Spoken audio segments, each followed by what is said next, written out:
Gist and Briefs. சட்டமன்ற தேர்தலை முன்னிட்டு புதுச்சேரியிலிருந்து 5 கிலோமீட்டர் தொலைவில் உள்ள தமிழக டாஸ்மாக் கடைகள் நாளை மூடப்படும் என மாவட்ட தேர்தல் அதிகாரி குலோத்துங்கன் தெரிவித்தார். இது தொடர்பாக செய்தியாளர்களிடம் அவர் பேசியதை தற்போது பார்க்கலாம். அனைத்து விதமான கேம்பெயினும் இனிமேல் நடக்காது. இது 144 ஆர்டர்ஸ் ஏற்கனவே இஷ்யூ பண்ணிட்டோம். நம்மளுடைய தொகுதிக்கு சம்பந்தம் இல்லாத, அதாவது மாவட்டத்தில் சம்பந்தம் இல்லாத மற்ற மாநிலங்களை தொகுதியிலிருந்து போறதுக்காகவும் ஏற்பாடு பண்ணியிருக்கோம். அது சம்பந்தமா எஸ்பி சார் இன்னும் தெளிவாக சொல்லுவாங்க. ஸோ வருகின்ற 9ஆம் தேதி வாக்குப்பதிவு சிறப்பான முறையில் நடைபெறதுக்காக மாவட்ட நிர்வாகம் மூலமா பல்வேறு வகையான நடவடிக்கைகள் மிக சிறப்பாக மேற்கொள்ளப்பட்டிருக்கு.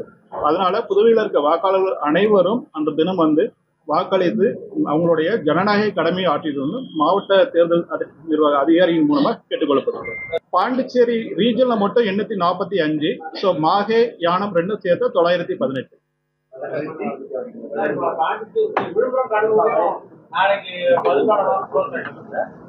5 கிலோமீட்டர் ரேடியஸ்ல இருக்கிறவங்களுக்கு